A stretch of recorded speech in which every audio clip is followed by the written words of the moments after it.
And welcome to Gallifrey's Most Wanted. I'm Ross Aiken. I'm Old Who. How do you do? Have you met Miss Smith? She's my best friend. And I'm Victoria Wheeler. I'm New Who. Besides, I have some wartime experience, you know. Yes. I was a sergeant in the ATS.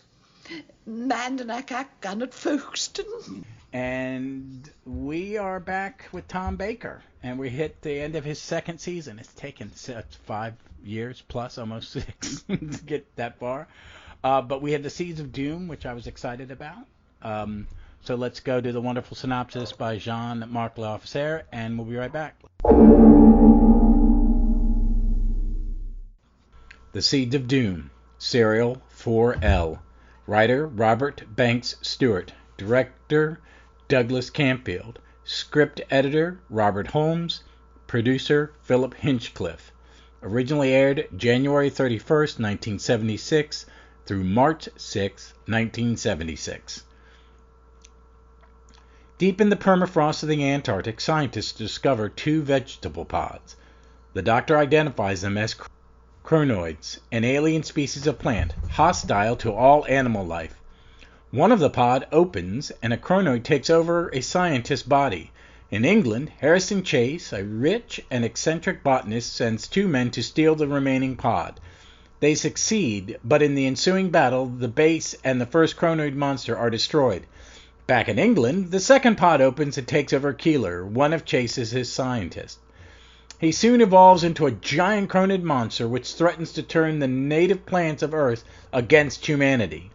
The Doctor and his allies at the World Ecology Bureau manage to infiltrate Chase's residence, but it is too late to stop the demented millionaire, or the cronoids. The RAF bombs the cronoids, but now larger than Chase's house before it germinates.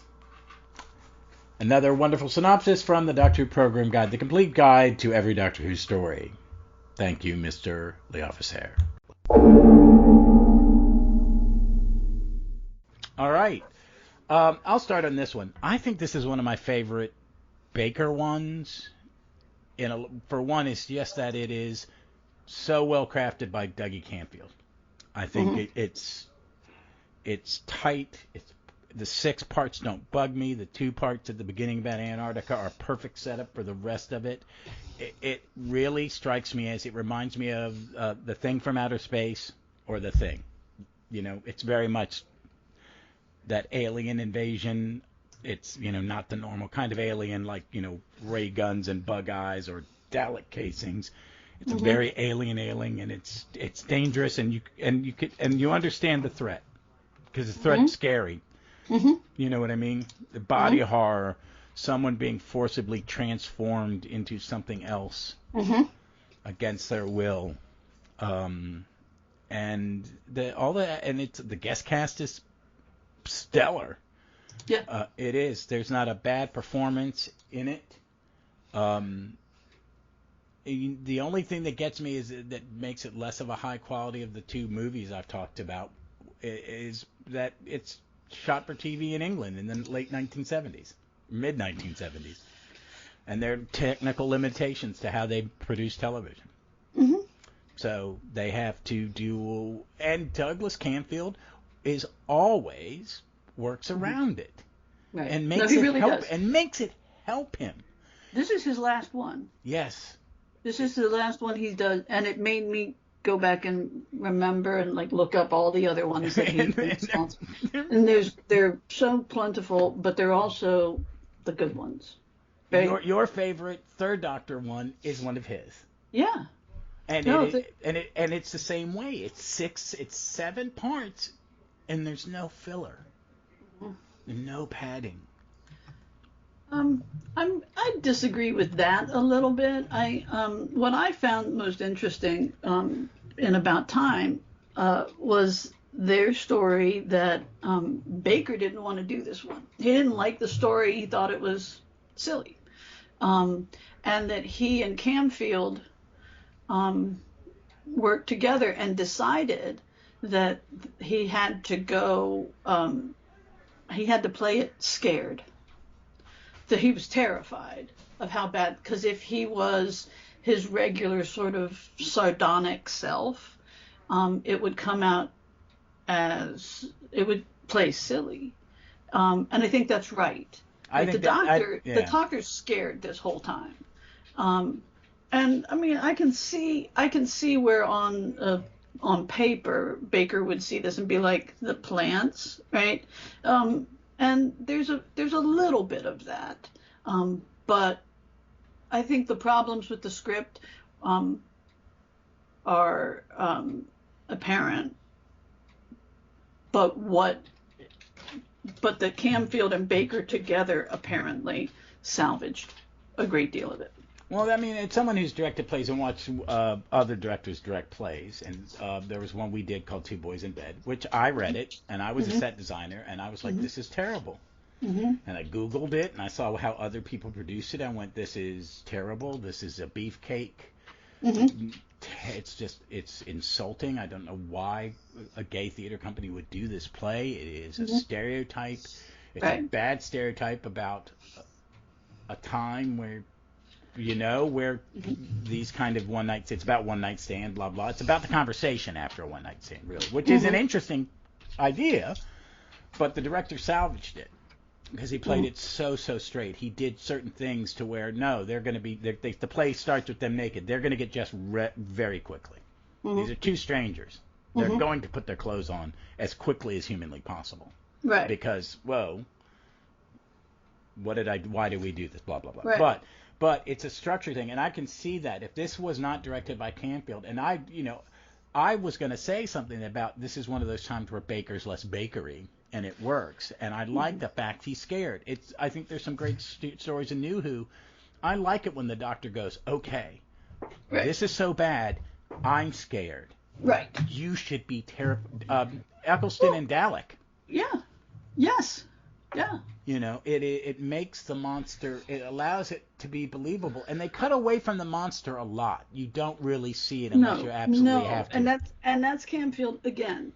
Yeah. We're going to limit the things, as you said, we're going to limit the things where we are hampered by the technology. And I think that's correct. Listen, just before we move on, I got to say, the film sequences of Unearthly Child, right, not tape, Camfield directed. Oh, when he was a unit manager. Cool. I don't think I've ever seen that. Planet of Giants, he did episode 3. The Crusade, The Chase. God, I love The Chase so much.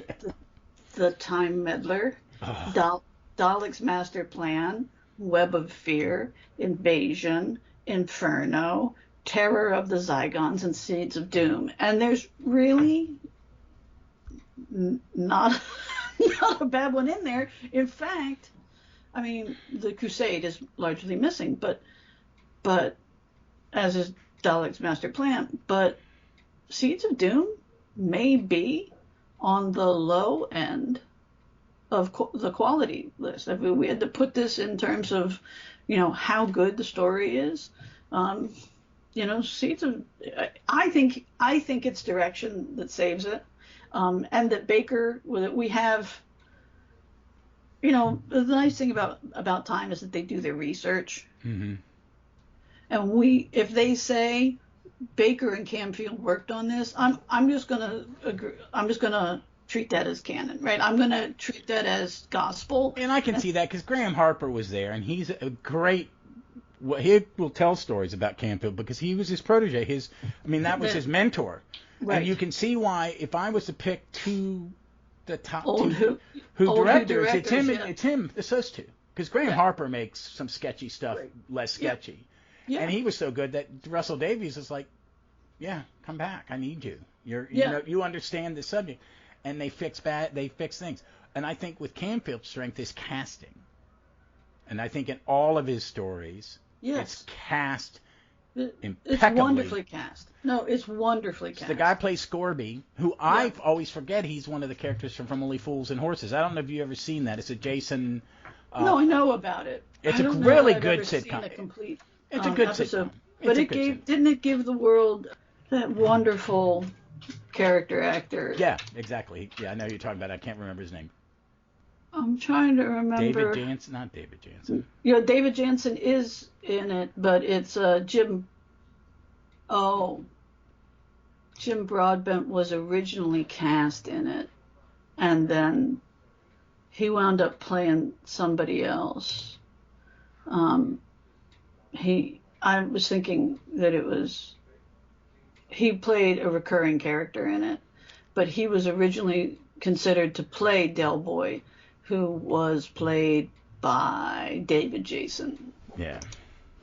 Who is, Yeah, he's a different. You weren't thinking he was in a different mystery series. Yeah. I remember when they gave him his Lifetime award, and one of the Ronnies, who are, I think, is it Ronnie Barker? Yeah, I think it's Ronnie Barker, who he was in another show with, was the guy who was presented it. They were like one of their biggest stars in history. Was like, I have to give it. Because I watched that cop show he's in, and it's really good. Yeah. It's really good. He's a great actor, and he's done a lot. And every time I see him, he's great. But this guy, the guy who played Scorby, is Touch of Frost. Touch of Frost. That's it. He played Frost. But the guy who played Scorby is a very tall, kind of I'm your best friend. Yeah. He's just Yeah. and he's known for that. And I think he did some Dad's Armies and stuff like that. Uh-huh. But Scorby is such a good bad guy. He is. He's a great bad guy, and I think he's made better by. Let me find the cast. Mark Jones plays Arnold Keeler, and Keeler is is willing to take the money. He's the scientist that's willing to take the money, and then he gets sent to Antarctica to retrieve this thing. And he's like, and he says to Scorby, it's like, you're playing like a comic book villain, right? Like, stop it, right? Like, quit with this charade. And it's clearly not a charade, right? He's a mercenary, and the mercenaries About Time talks about the Angolan War and the mercenaries who went there, and that they were people who were not fit for the British Army, and that they were sort of more racist and more sociopathic, and so Scorby is a specific type of a specific generation. Yeah. But I think Keeler is a perfect foil, because he's like, Scorby goes over and answers the radio, and he's like, don't talk on the, like he does the whole, oh, you're blowing it, right? Because he's not built for this stuff. Yeah. Right? And that's what's great about Keeler. Keeler is like, we got to take this a little seriously. And then, wait a second, you're crazy. Take me to the hospital. So I think Keeler's great.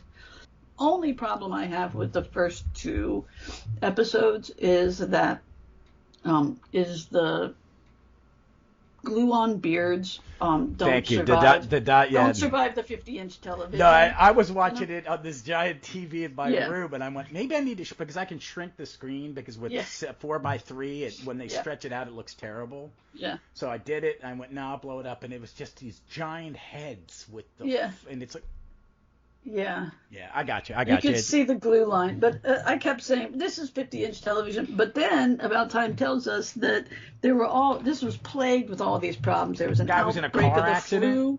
One of the guys was in a car accident, and that's why they glued the beard on. And they cover this. Yeah. So, there was an outbreak of the flu. Then Moberly had a car accident. So then Dunbar gave everybody his daughter's chicken pox, and then they lost the tape of episode 1 just prior to broadcast, and Hinchcliffe had to piece it all together from raw footage. And honestly, I am of the mindset that this doesn't have to be a 6-parter. It is not, in terms of pacing, filled with running down the corridors. No, it isn't. There's not a lot of repetitive. Why are we doing? We've already done that. Yeah, it's not repeated, but it also, I think they could have done. I think they could have done Antarctic in one, or done one fewer, in the mansion. Yeah. Or not done as much time with the chauffeur and all. But pacing wise, it really sort of holds up and it runs. It does. It's one that I would think, and I agree with everything you just said. I think I sat and watched it last night and enjoyed the hell out of it. And I just sat there and watched it once because I've seen this one about 20 fucking times. Yeah. And it's one I pulled off the shelf just to watch a Doctor Who. This is one I wish that I had not seen as an omnibus first. It's something, this one I bet if you watched an episode, took a couple days and watched an episode, it would feel, some of these things that we're talking about would not be as evident because there's going to be a little repetitive because you need to set up a remind. It's like reading, folks, if you've never read, but there used to be action strips in the newspapers and reading Mark Trail. So the first panel was a reminder, middle was action, and third panel was cliffhanger. Right. Yeah, no. So, and it's when you read it in the daily paper. Ooh, Mark's going against the weed growers in the forest. Yeah. And then, but if you read those things in like a collection, like my brother Hugh loves like Terry and the Pirates and stuff like that, the great adventure comics. Right. You read it and it's like, what the? Or Popeye. I read a volume of Popeye because Popeye was an adventure strip with a lot of comedy in it. Right. But it's really difficult. And I think that's the problem with some Doctor Who when you watch these serialized ones in a chunk is there's repetitive action. Me and Jason, when we were talking about the Third Doctor, we talk about the Sarah Jane, I think it's the Sarah Jane one, that when they cut it for Omnibus, they were missing an episode in color, so they took the black and white episode out, and you don't miss it. Because the cliffhanger is the same. They're in the same damn air duct. But if you watched it week to week and there were 7 days and, you're only going to see it once, blah, blah, blah, it probably works a lot better. And that this edited together, and I'm not one, we're watching it in all 6 episodes in a quick succession, it doesn't feel that where, this probably could be cut here. Oh, that would be, you know what I mean? You're thinking little things, not whole chunks. That's pretty good. That Dougie Camfields structured it, and there's so little. There may be little things that in modern Who you would cut it down. This would not need 3 hours, probably 2. You could cut it to 2, and the pacing would be a little faster. But also, we're used to faster pace. Yeah, we are. This is another thing that benefits from. I check either in About Time or by Googling it. I check the year it was aired, and so then I try and remember what was showing and what was popular in the U.S. in February of 1976. Right. U.S. TV shows February 1976, and it's going to be like Bionic Woman, and it's going to be Waltons, right? Sanford and Son, Chico and the Man. It was the era of the 70s sitcom era. It was, but it was also Rockford Files, The Jeffersons, Little House on the Prairie. Happy Days was, I think, in season 1 or 2. Yeah. Nope. I guess it started airing in 74. January, it was end of season 1. So look, Bionic Woman is... This is the post-detective. The detective shows were dying out except for the great ones. Because about 3 or 4 years earlier, that would have been nothing but hour-long. Right. Like Leslie has never watched Columbo. And we watched the first 2 Columbos last weekend. And they're, that holds up, and so does Rockford File, But we were in America. It was the cop shows, and then it was the era of the great 70s sitcoms. So the shows that had just been canceled were Marcus Welby, MD, and Matt Helm, and SWAT Team. Oh God, all 3 atrocious stuff. Yeah, but Wonder Woman was new this year. I'm a bad comic fan. I appreciate Linda Carter for being a great. She's good in the part, but it's a terrible TV show.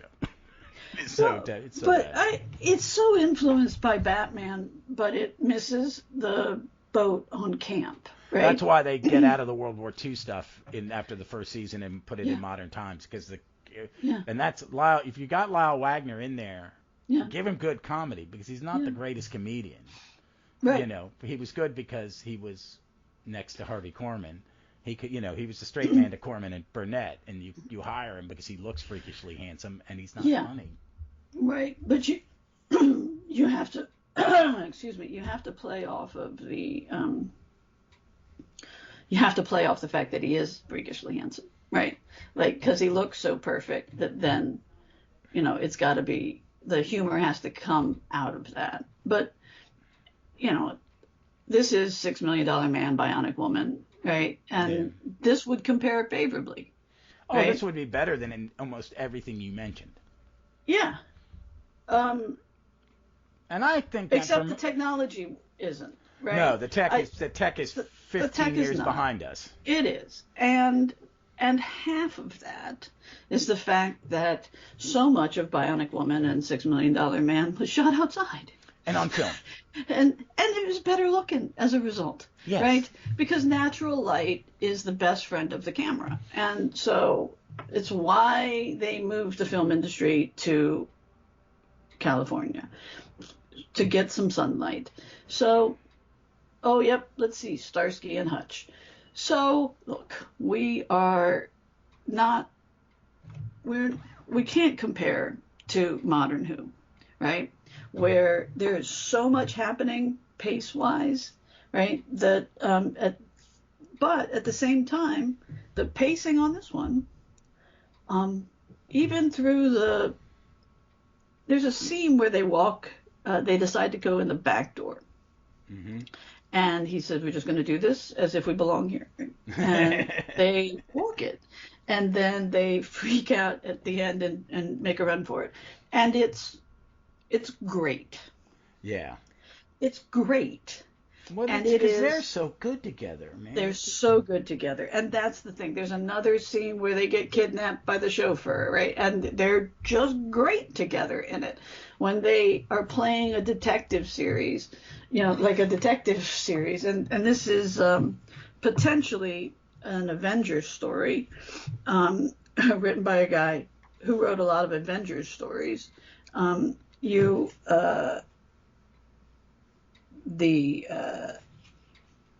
They wind up in Miss Duckett's living room, and it's funny, and it's good, and she's great. She's fantastic, and yet I got a couple of complaints. Number one, the doctor leaves Sarah behind. Mm-hmm. Couple times, man. He's the master. I was counting him at one point. Go, what the hell, man? You're leaving her with Scorpy. Yes, I know. It says, I'm gonna go. I need you on the inside, right? Like, don't leave her with the sociopath, right? Now, Sarah can handle herself, right? And Sarah does. The other thing, apparently, there's a knock on this, that this is the uber feminist one, and About Time says this is the only one where it really happens, right? Like, finally, she says she actually calls people out in this one for doing in a way that she's accused of throughout the series, right? Because he's like, a bunch of women who run away, and she's like, come on, let's go. We have to save somebody. And he's like, I'm not going out there. And she's like, what was it you were saying about women? Right? And it's a great line. And it's well delivered. And it's deserved.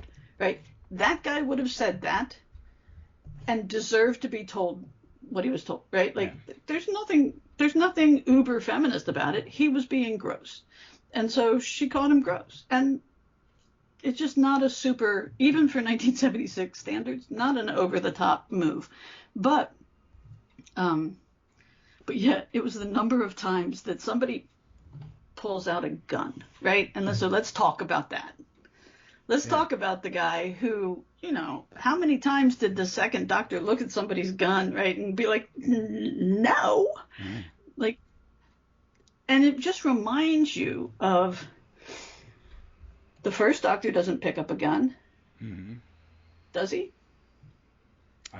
No, I don't think so. I can't think of any time that he would have ever touched one. I know the second Doctor doesn't. No. Right? And I think the second Doctor actually refuses. The third Doctor would have happily. But I don't think he did. Yeah, okay. But I can't remember a time when he did. Okay, no, it's fine. I believe you. Because he preferred Venusian Akita, right? Yeah. Tom Baker so blithely picking it up is wrong. I can picture the third Doctor picking up a gun and menacing somebody with it and treating it like this is just going to add to my intimidation factor, right? But not intending to use it. I can actually see that, but the fourth Doctor picking up a gun is just not okay. He's just not that guy. Yeah. He's absolutely the guy who's going to try and talk his way through this without using a gun. And that crosses a line that I think was done intentionally, right? And they deal with it, and they deal with it properly, because Sarah's like, he's not going to use it, right? He'd never use it. And she's right. He wouldn't. I don't think he'd even pick one up. Yeah. Even as scared as he is, I don't think he would actually pick one up. It didn't hit right. There are a lot of guns, and they get shot at a lot. Yeah, they are crazy. And the guards, I have one thing about the guards' uniforms.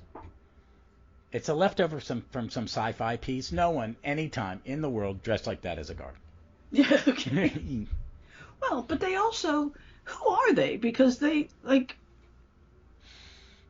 It's like, yeah, where are you? Baker's wearing a coat and a hat that don't fit.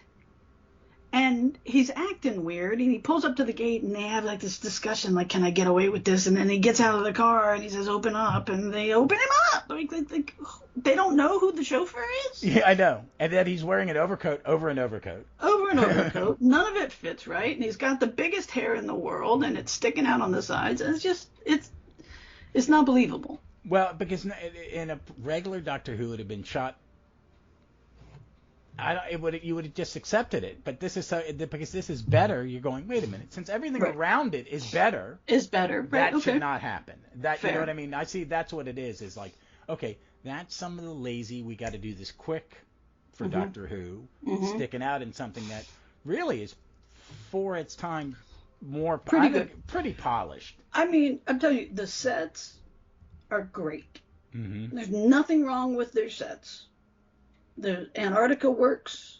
The snow doesn't melt. The snow doesn't touch them. But there's all these different shots where there's snow, and at the end, Sarah Jane is wearing a bathing suit and stands out there in the cold, and she'd be dead, right? Within seconds. Within seconds. You would just you would have like brain freeze over your whole body and pass out. And they're only laughing because we off camera that the TARDIS prop from 1963 that they're still using just fell apart. Yeah. There's the last appearance of the 1963 TARDIS. It got a lot of abuse over those 13 years. But honestly, it looks good. Everything looks pretty good. There are some decent outdoor sets. I think they go to... That garden's gorgeous. The garden's gorgeous. The sand pile or quarry, that they use for the scene where they're running from the chauffeur, that looks good. They get outside a couple of times. It's gray, but it's outside. But, the guy who plays Chase is really a really great 1970s TV villain. Oh my God, he's so good. And then when I saw that, have you ever seen The Italian Job? Yeah. I love him as Camp Jerry. Yeah. He's the fence or something, or he's the guy that gets them everything they need. Right. And it's that British camp. Yeah. I think that actor probably made a living playing Camp. Yeah. Because he's a bit. Yeah. Feet in some way. Little Fey. Yeah. But he plays it as so menacing, and he gets crazier and crazier and crazier. But in that to the point to where the doctor doses. just side-eyed him like, Jesus, man, this dude's Right. what is But- wrong with you? Oh no, I know. Like When he dies because the doc goes, I'm trying to save. That's a great moment too. I was trying to save him, and all he wanted to do was pull me in. That the doctor's like, I don't understand people like that, and it's just a quick moment. It's thrown away, but I like that. I like it when the doctor goes, to point out the fact that the doctor's not letting you die. Mm-hmm. Because the doctor will let people die from time to time. But that he was fighting not to fight him to kill him, but to save him. But he was so crazy he couldn't be saved. And I like the madness because he doesn't get underwater menace crazy. He gets quieter and quieter and quieter to the point where Scorby's like going, he thinks he's a plant. Scorby's like, he's lost it, and Sarah Jane's like, mate, come on, he lost it a lot earlier than this. There's these great. There are great lines. I think that Scorby has this opportunity to kill the doctor in the composting machine, right? And his introduction of the compost machine is it is filled with those sort of I'll be back lines. Mm-hmm. Right? Those great Arnoldisms. Yeah. He's got like 4 of them. And he delivers each one with the same sort of like gravitas that would make them funny, but it's also it's a bit much. Mr. Chase is really into composting, right? It is. It works. What I like about the I want to touch on this in the composter. I like how they make it menacing because from a distance it looks like a big machine. Yeah. But if you were to see that running from a distance, it would look bad. That they always had that same kind of clip of the gears grinding. You don't see the monster. You don't see. This is an era that get pushed on violence. Yeah. And it is way more violent. This one is way more violent. Violent. But there's no blood. Right. It's just. Its face is screaming in the background, and you see the gears running, and you know what happened. They leave it to the limit of your imagination. So if you're a kid, you're going to go, what would that have done? Whereas an adult, you're going to go, oh. You know what I mean? Yeah. They leave it to the imagination of the viewer to a point. It is this. I mean, Hinchcliffe and Holmes pushed the envelope. They're like, we want to. We're going to tell stories that we would want to sit down with our kids, but be with them and watch it with them, and and be entertained, and your kids were probably, it's not for 6-year-olds, it's for 12-year-olds. You know what I mean? They were looking at a different demographic. And the line that Scorby gives is, see our little machine? And the doctor looks as if it's got possibilities. Oh, yes, it has. Did you know we make our own compost? Oh my God.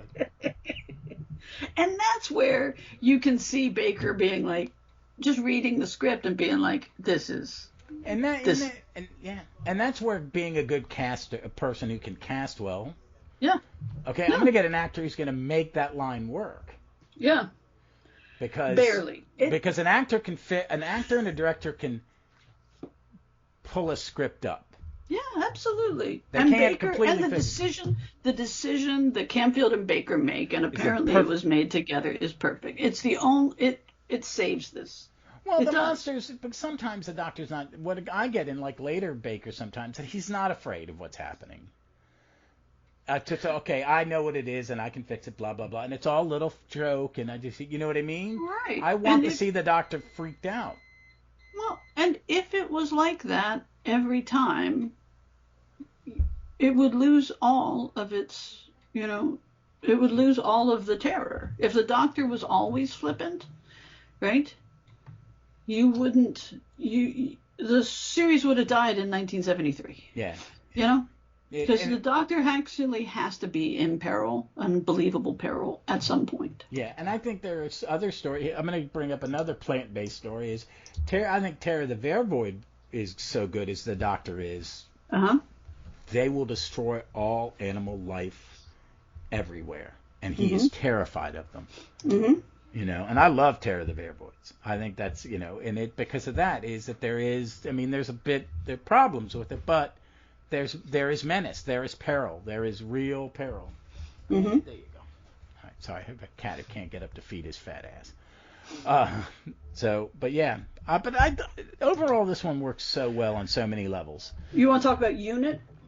Yeah, I actually think this works just kind of better as Unit is being in the background, unless it works because they show up, they do what they're supposed to do. There's, I mean, I would like to have seen the Brigadier there, but there's not much for him to do. But I think it works. I mean, Camfield was a military guy. He understood how it worked and how it really worked. Right. Where the guy goes, I'm not blowing up someone's house. Right. Why? I'm not blowing up that's not what we do. We don't blow up a private citizen's home. You have to give me a reason to blow up this place. That's right. Because I'm not doing that. That's not what we do. And I liked it. I liked the minister was good. He was a bureaucrat, but not the cartoony ones, not one of the cartoony ones that... Thackeray. Right, he's not a Barry Letts victim, right? Yeah, he's like, no, I'm the head of the world ecology thing, and get Unit. We've got a problem. What's going on? And the guy that takes the money, the bureaucrat that takes the money and has, I've got to fix what I've done wrong. That there's this thing about villains are always villains. But sometimes it's like, no, I was a weak human being. Right, I think Keeler's a perfect example. Yeah. And I was weak, and I have to. I need redemption. I need forgiveness, and the only way I'm going to forgive myself is if I stop this, because I put it in motion, and I will. And he dies for it.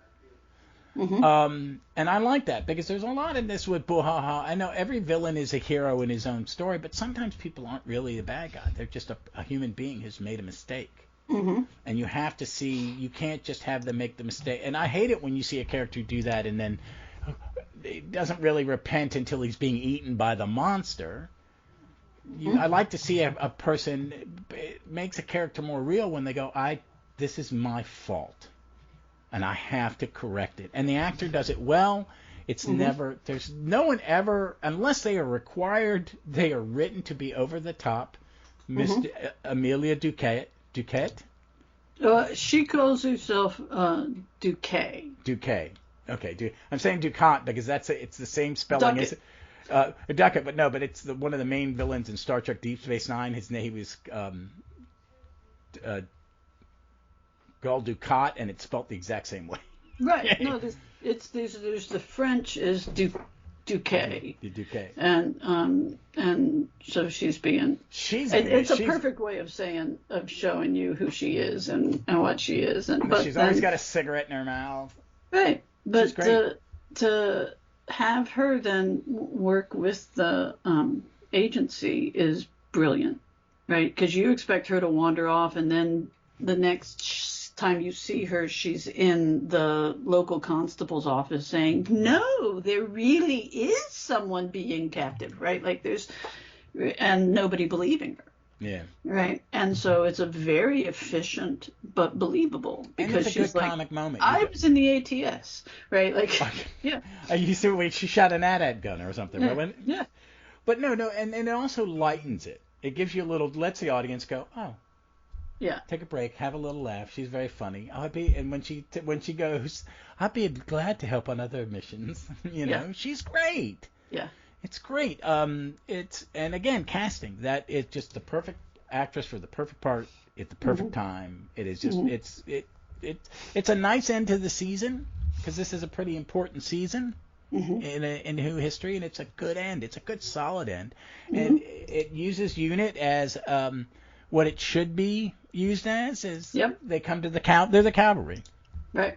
They're not the bad military. It's not, it's again, not the Letts, you would see the generals other than the brigadier were always, they would never exist in a real army. Generals are very kind of stoic people who think a lot, because they know that what they do has ramifications. You don't get to that level as like, I'm not throwing bodies at something, unless it's, I'm not blowing up somebody's house. That's not what that's not. But so it was. I like it. I think Camfield, when he does stuff with the military, it always works a little bit better. Invasion.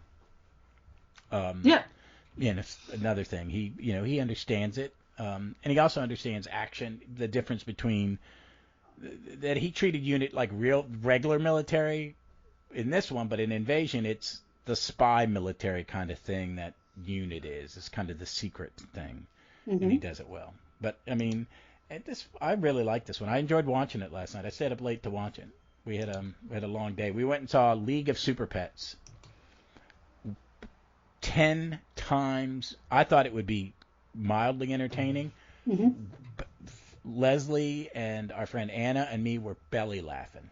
It is for everybody. It was absolute genius. Oh, good. Oh my God. Kate McKinnon plays a bald guinea pig who the animals are given superpowers, and she's like the Lex Luthor, and it's very funny, and it's Kevin Hart in The Rock, and it's got some really, I loved the hell out of it. I thought it would be silly, and it was like, oh wow, wait a minute, you made actually a very good for all age movies, because there's some jokes that the kids didn't got, but every parent in that audience fucking lost it. Yeah. Yeah, which is always good. My my kid is a huge crypto fan. Oh, she would love it. She's a huge crypto fan. She has a couple of year-old T-shirts that she won't part with, that she sleeps in, and they have like holes in them. She's been sleeping in them for so long, and she's because they have crypto on the front of them. I'm gonna buy this because I will watch this again and again, and when we come to visit, when it's out, I will watch it with her because she will love it. And Kevin Hart plays Ace the Bat Hound. He ends up Ace the Bat Hound, but it's great, and it's really, there are a couple tearjerkers, like why they're, because it's a bunch of, the animals are on like some free shelter. Yeah. And they're the unadoptable. There's a squirrel. Natasha Lyonne plays this nearsighted turtle. She's brilliant. Oh my God, I've been watching The Russian Doll, the one that's a time loop. Yeah. But I want to watch it. I do love her. I remember in that movie about the cheerleader movie she made. Oh, Kevin Conroy voices somebody in it. Alfred Molina is Jor-El. Keith David is Crypto's dad. Yeah. Oh no, it's a great cast. Yeah. It's a great cast. Kevin Hart. Did you ever see the Kevin Hart and The Rock made a spy parody? No. Oh my God, The Rock was the little fat kid in the flashbacks, and Kevin Hart's kid protected him. But now it's 20 years later, and he's the Rock, but he's a spy, but he wears a fanny pack and a unicorn T-shirt. Yeah. So it's that nerdy kid being the action hero, and it's Rock going, I am that nerdy kid. Yeah. I just happened, my dad was a wrestler, and I'm a freaking giant, and I wanted to become an actor, and I went, here's my way to do it. I'll make a bunch of money as a wrestler, and you can see John Cena and the guy that plays Dax, they're all like, I'm just an actor who happened to be built like this. Keith David voiced the original Pantera in Thundercats. Really? He does a lot of voice work, man. He's got that baritone, man. It's boom. I know. But he's also in one of my favorite movies of all time, They Live. The John Carpenter, Roddy Piper movie about the alien infiltration. It's got the great line, I'm here to kick ass and chew gum, and I'm all out of gum. I love it. It's one of those John Carpenter comedies where it's perfect entertainment. It's just that perfect, like Big Trouble in Little Chinatown. All right. Well, that's it. Why don't we wrap this up? I like this one. It was a nice one. I enjoyed it. I enjoyed the heck out of it. Because the next one we're doing is Terminus, which is not one of my favorites. So. But then we have Big Finish. Yeah, and then we have the Apocalypse Element, and then we have Curse of Fenric. Curse of Fenric, and then we have Neverland. Yeah. Is it Neverland? Yes, it is Neverland, and then Zagreus. So it's some really good stuff coming up after we survive Terminus. Yeah, I started to watch it this week just to get it out of the way, and on the 50-inch TV screen, it is really unforgivable. It's really unforgiving. I'm gonna go back to it though and watch it again next because we're gonna record next week. But I've already got some. So I got nothing to contribute to the conversation because I've been doing nothing but Girl Scout camporee prep. Oh, good God. And it is a great deal of work. I have to find 30 skits so that every troop has a couple to choose from so that we don't have overlap and repeats. And I have to find 30 skits that are not offensive or violent or gross. And when you look at camp and youth group skits, I should add religious to the list. So it's nigh impossible. You have fun with that. It's awful. It's awful. It's awful. And so, but I also have to figure out entertainment and food and safety for 110 scouts. And that's what I'm doing. So, and that's why we have to record a week early, because I'm going to be doing that. Sorry. Yeah. All right. Well, I don't really have anything to plug. I've been just listening to books on tape. I'm still in the middle of one of the Dunes, but I had a free Audible credit, and I got the complete Hercule Poirot short stories, read by David Suchet and the guy that played Captain Hastings. And I think I have that book. The intro to the book is someone's review of it saying everybody should have this on their shelf. Yeah, I do. I've never read them, so I thought I'd do all the short stories. They're good. And then do the novels. So because I love the David Suchet Hercule Poirot. Watched all of them. And it just got better. I know. And I mean, when they started doing the novels and doing the 90-minute ones, man, those are some feature quality. And so I'm enjoying it. And the short stories are good 30 minutes when I go for a walk. Pop it in and I get a short story. And and I didn't realize a 28-minute short story I was like, how do you work a detective thing in that short a pace? And then I'm listening, like, oh, actually, that's kind of the perfect pace. She's so brilliant. And that's what people don't. I think people have taken Agatha Christie for granted. I recently gave my nephew's partner a recommendation because she was looking for a book. And she was like, oh, I'm reading these right now, and they're not great or whatever. And I said, have you read the Agatha Christie's? And she's like, nah, I mean, like, familiar. And I said, oh, no, you should read them. There's a reason she's the only books more published than hers is the fucking Bible. Right. There's a reason. And But I said, I have now, because I read those when I was my kid's age, I was like 12 or 13 when I read all of the Agatha Christie's. And then, like, I had finished all the Nancy Drews, right? And I needed something else. But I then went and I read her peers, some of whom at the time were more popular than she was, right? The Marjorie Allinghams, who is Campion, right? Okay. Gail Marsh, right? The Roderick Allen mysteries. Like there's a bunch of them that the BBC has mined, but there were Dorothy Sayers, right? Dorothy Sayers was a contemporary and a friend of C.S. Lewis and of Tolkien, and so, right? She would have been in that sort of literary circle, but they wouldn't let her come to the pub with them. She was their friend. She was also a professor, but they wouldn't let her at the pub in their little circle. And so those are the Lord Peter Wimseys, right? I don't think I've ever read. I've never read them, but I don't think I've ever seen an adaptation of them. So mine is more. I've seen adaptations because I'm a BBC head. So. But the Lord Peter Wimseys were on BBC and on Masterpiece Theatre when we were kids. They're the same time frame as Upstairs Downstairs. Really? And then maybe I just don't. I'll have to Google it and see if I did. Yeah. I might remember it because I love that stuff, and I love British. You guys that you haven't I think you'll recognize the guy. It's played by Ian Carmichael, and you'll recognize him. Okay. Because I mean, I watch. That's what we watched on Sundays after Lawrence Welk. We watched Masterpiece or Mystery, depending what was on. But yeah, it's 1972.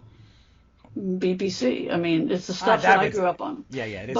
But I will tell you that reading, when you read something that was written in the 20s,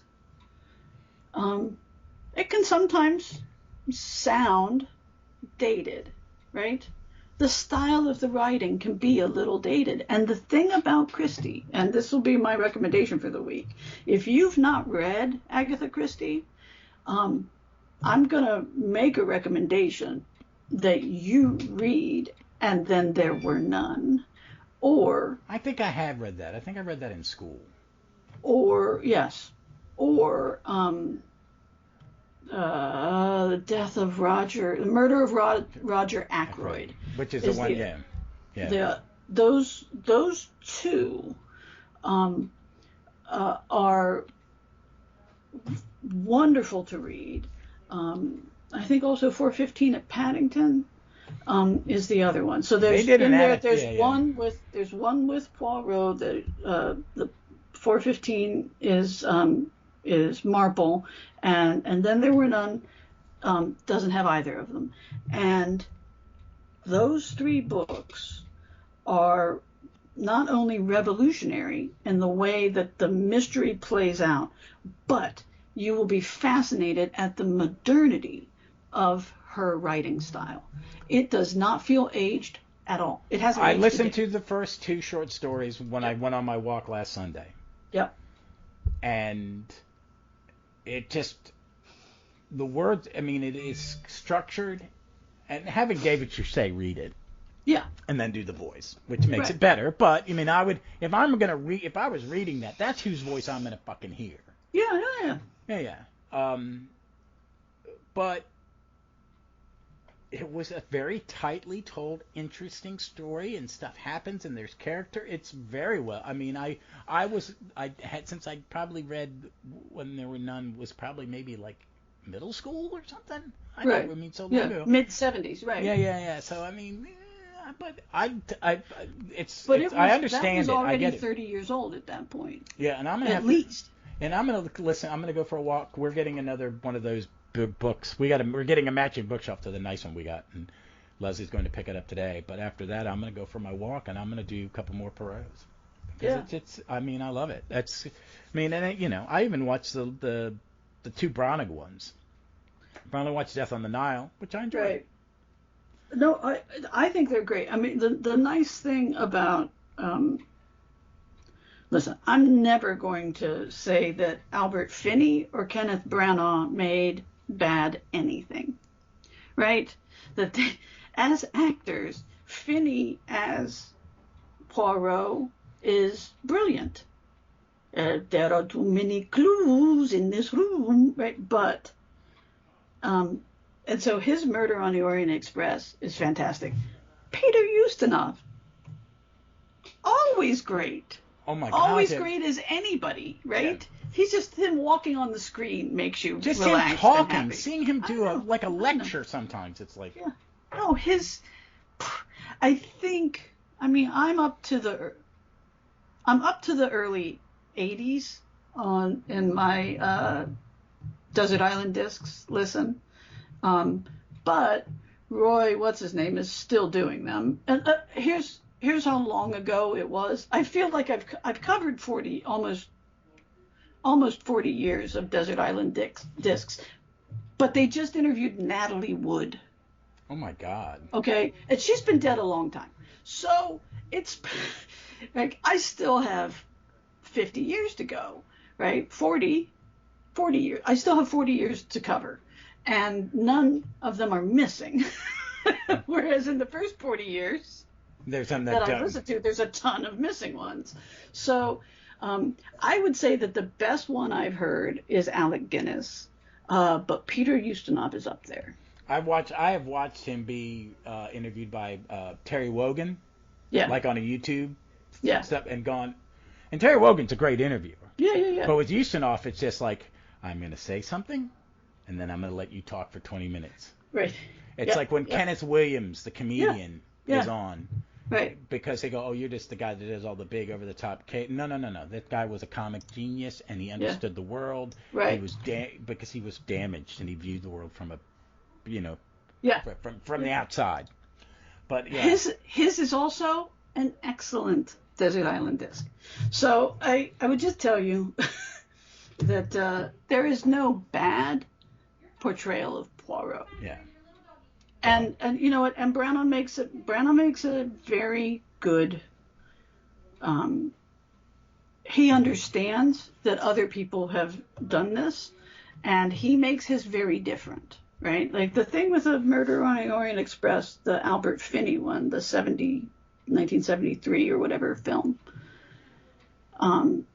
is that you feel the intimacy of the setting, right? You feel it's almost claustrophobic. Yeah, you never really leave the train. You don't leave the train, so you don't leave the train, and you're inside, and it is claustrophobic, and the size of the room is emphasized. You know, they're always that Martin Balsam and Finney are always like squeezing past each other, right? Finney's a freaking giant. He's huge, and they're right. Everything's very close, and Branagh does it the opposite. There are several outside moments, including the finale, the finale, the denouement, right, and but the wildness of the snowstorm is something you feel. Right, so he just flips it and does it so differently, like the mustaches, right? Instead of having these tiny little mustaches, right? He has this. I want his mustache. I want that. Yeah, you could get it. For those of you who don't look at Ross's face, Ross is a very furry person. We are Scots, and we are furry. Yeah, I look like the actor. He's in he's in Game of Thrones now, but there was Vic said, "Grow your beard like this," and it was one of the guys. Outlander. He's in Outlander, and he was one of the dwarves in the Hobbit movies. Yeah. But I can do that beard, and I'm doing Graham McTavish. Yeah, I got the Graham McTavish beard, which is weird. So. But me and a guy at work are always talking about the Kenneth Branagh when he goes, I want that mustache. I want that mustache so bad. Yeah. But that's basically two mustaches. But Suchet's the best. I mean, he's my favorite because he understands. And in the beginning of that book that I'm listening to, the foreword, that Agatha Christie's son was like, yes, this is what my mother was doing. My mother would be very happy. I think so. Yeah, because he gets all the quirks. There's this thing that he does as an actor, and I love David Suchet because when he's not Poirot, he's nothing like that. Yeah. You know, because Poirot is just shrunk down and inside. Where David Suchet is out there. He's very, he's an actor. I saw him on stage. That's one of my favorite stories. Is that he played the manservant to Grumio in the in Taming of the Shrew. Yeah, I like watching him talk about his conversion to Catholicism. You know, I'm not a religious person anymore, but it's an interesting take because there's an honest thing. Is of Jewish descent, and he's done a few, and it's not preachy. It's just it's about the beauty of faith. Yeah, and faith is beautiful. Can be beautiful. It can be absolutely. So. It's when people use it as a weapon that it's ugly. Yes. But we are far afield from that. Okay, yes. Let us wrap this up. So, read some Christie or listen to some Christie. That'll be our recommendation because you can't go wrong with that. But until then, next week's episode will be, me and Mark have been enjoying talking comics, so we're going to do one from the Panini Matt Smith era, where Ian and Barbara show back up. It's one of my favorites of all time. And the return, it ties into The Unearthly Child. It's very fun. And then Vic and me will be back with Terminus. But until then, you can find us on the interwebs at Gallifrey's at Gallifrey MW Pod on Twitter, and check us out there. I put up a poll about which Doctor I'm going to do an episode about, and last time I checked, Second Doctor was in the lead, but at one point the Eighth Doctor is in the lead. So go look it up. It's Second, Fifth, Sixth, and 8th are the choices. But until then, we look forward to seeing you somewhere in time or space.